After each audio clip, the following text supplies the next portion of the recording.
भारत में संख्यात्मक सर्वेक्षण से पता चलता है कि गंड जनजाति के लोग मुख्यतः मध्य प्रदेश, छत्तीसगढ़, महाराष्ट्र, तेलंगाना, आंध्र प्रदेश, झारखंड, बिहार एवं ओडिशा आदि राज्य में बसते हैं। ओडिशा राज्य के मलकानगिरी, कोरापुट, रायगड़ा, गजपति, कंधमाल, नवरंगपुर, नुआपड़ा, बलांगीर, कलाहांडी, सुंदरगढ़, मयूरभंज एवं केंदुझर आदि जिलों में गंड लोग अपनी बस्ती बसाकर रहते हुए पाए जाते हैं।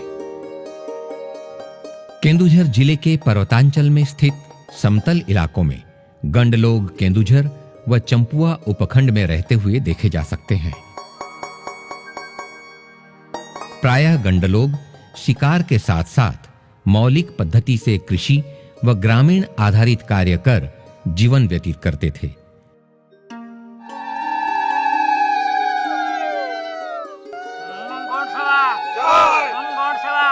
लेकिन वर्तमान समय में समतल इलाकों में विभिन्न खाद्य उपयोगी फसलें उगाकर अपनी जीविका का निर्वहन करते हैं। कृषि के अलावा वे लोग गोपालन व पशुपालन भी करते हैं। कभी-कभार वे लोग मछली पकड़ने के साथ शिकार भी करते हैं। गंड लोग अपनी जीवन शैली में अनेक पारंपरिक ज्ञान कौशल का प्रयोग करते हैं।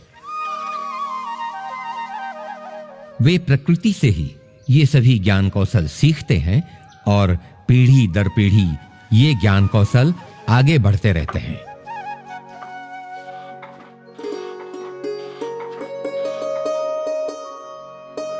केंदुझर जिले के गंड अच्छी फसल व अकाल संबंधित भविष्य सूचना के लिए एक अनोखा तरीका अपनाते हैं।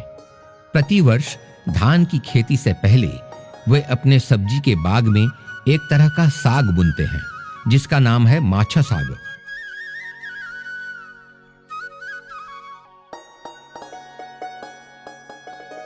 यदि ये साग के पौधे सुंदर रूप से बढ़ते हैं तो उस वर्ष धान की अच्छी उपज होने की संभावना होती है, और यदि उन पौधों को कीड़े लग जाते हैं तो धान की फसल को भी कीड़े लगने की आशंका रहती है।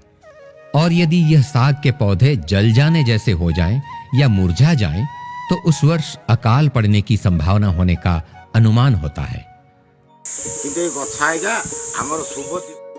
गंड लोग भविष्य में व्यवहार में लाने के लिए धान व अन्य खाद्यान्नों को संरक्षित करके रखते हैं। उसी प्रकार खाद्यान्न के अन्वेषण में जंगल से शहद एवं विभिन्न मूल व केंदुफल, चारकोली, आम, इमली, खजूर एवं अन्य बेर आदि का संग्रह कर सुखाकर रखते हैं, जो आवश्यक पड़ने पर खाद्य की जरूरत पूरी करते हैं। गंड गांवों में महुआ, सलप व खजूर के पेड़ों की बड़ी खपत रहती है। इन पेड़ों से पारंपरिक उपायों से वे लोग नशीले पेय का संग्रह करते हैं। महुआ के फूलों से केंदुझर इलाके के गंड एक विशेष पातन प्रक्रिया से शराब बनाते हैं। पहले संग्रहित महुआ के फूलों को पानी में भिगो दिया जाता है। उसके बाद उन्हें आधा उबालकर ठंडा किया जाता है। ये नष्ट न हो जाए ऐसा पदार्थ उसमें मिलाकर उच्छलन के लिए 4 से 7 दिनों तक एक ढक्कन वाले मर्तबान में रख दिया जाता है। इसके बाद इसे एक पातन के बर्तन में चूल्हे पर चढ़ाकर उबाला जाता है। एक बांस में छेद करके नली बनाई जाती है। उसी बांस की नली को चूल्हे पर के बर्तन के साथ जोड़कर उस पर ठंडा पानी का छिड़काव किया जाता है।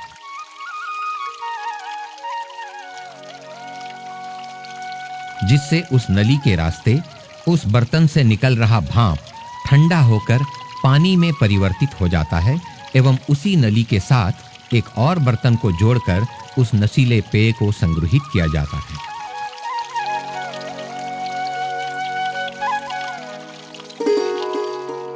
केंदुझर के गंड लोग महुआ के फल यानी टोला, करंज के बीज व नीम के बीज आदि से पारंपरिक पद्धति से तेल निकालते हैं। पहले उन फलों के छिलके निकालकर एक बर्तन में पानी में डालकर चूल्हे पर चढ़ाकर उबाला जाता है। अच्छी तरह उबल जाने के बाद बिन छिलकों के बीज को छानकर कपड़े पर या जंगलों में उपलब्ध रेशेदार छालों में बांधकर पुड़िया बनाई जाती हैं। इन पुड़ियाओं को अच्छी तरह पॉलिश किए गए लकड़ी के दो पाटों के बीच रखकर दबाव बनाया जाता है, जिससे बंधे हुए पुड़ियाओं में से तेल निकलता है और उस तेल को संग्रहित कर उपयोग के लिए रखा जाता है।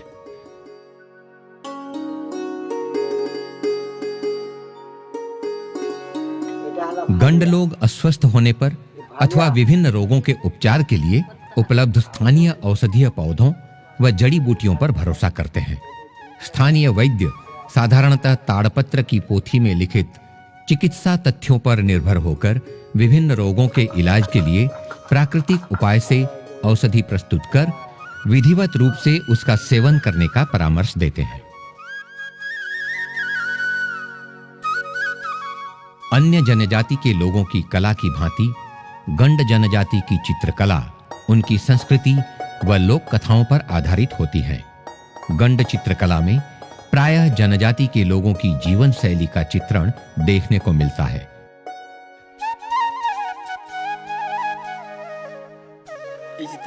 गंड जनजाति में लड़कियां ये चित्र बनाती हैं। इनसे घर की सुंदरता में निखार आता है। जिस घर की दीवारों पर मोर का चित्र अंकित हो, उससे पता चलता है कि घर की कन्या विवाह की उम्र की है। मोर के नीचे यदि पत्ते अंकित हों, तो उस घर की कन्या का विवाह निश्चित हो चुका है। परंतु मोर के नीचे अगर पत्ते अंकित ना हो, तो उस घर की विवाह की उम्र की कन्या के लिए विवाह का प्रस्ताव लेकर उस घर को जाया जा सकता है। ऐसे ही चित्रों के माध्यम से गंड लोग अपनी समस्त स्थितियों को व्यक्त करते हैं।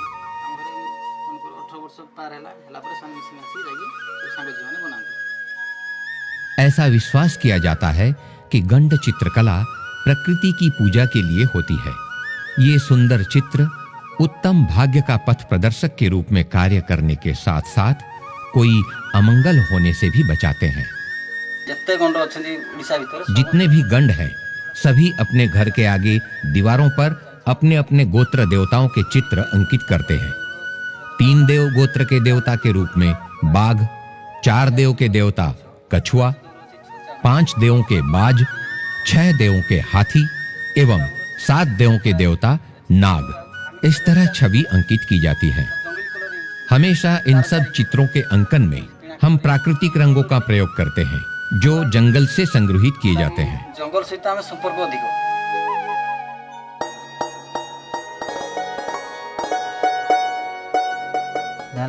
ये है जंगल के नाले से प्राप्त पत्थर, जिसे हम ढाऊ पत्थर कहते हैं। इससे हम लाल रंग निकालते हैं। ये भी जंगल से प्राप्त वैसा ही एक पत्थर है, जिससे हम पीला रंग निकालते हैं। ये सेम के पत्ते हैं, जिससे नीला रंग निकलता है।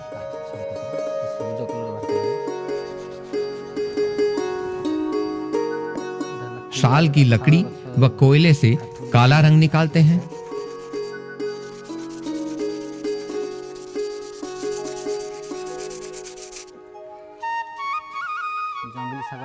सागौन के पेड़ों के ऊपरी पत्तों से भी हम लाल रंग निकालकर प्रयोग करते हैं। पलाश के फूलों को सुखाने के बाद चूर्ण बनाकर 2-3 दिन रखकर हम नारंगी रंग तैयार करते हैं।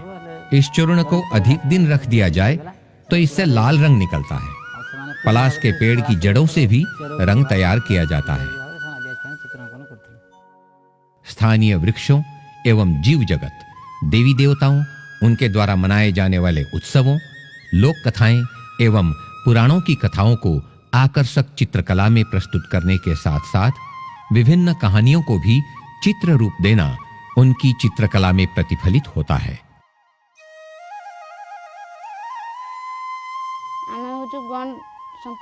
हम गण संप्रदाय के लोग हैं। विभिन्न त्योहारों में हम ऐसे विभिन्न चित्र बनाते हैं। इस चित्र में यह एक गोधिका है। वर्षा ऋतु में इसका आंकन करते हैं, जंगल से पंख झड़ने वाले बरसाती कीटों का संग्रह करते हैं। बिमोटिया वाल्मीकि के पास गोधिका के रहने से अन्य सरीसृप वहां नहीं आते। इससे हमें उन कीटों के संग्रह में आसानी होती है। काल्पनिक रेखाओं तथा बिंदुओं का प्रयोग कर इन चित्रों में बहुत ही संतुलन के साथ विभिन्न चरित्रों को अति आकर्षक रूप से अंकित किया जाता है।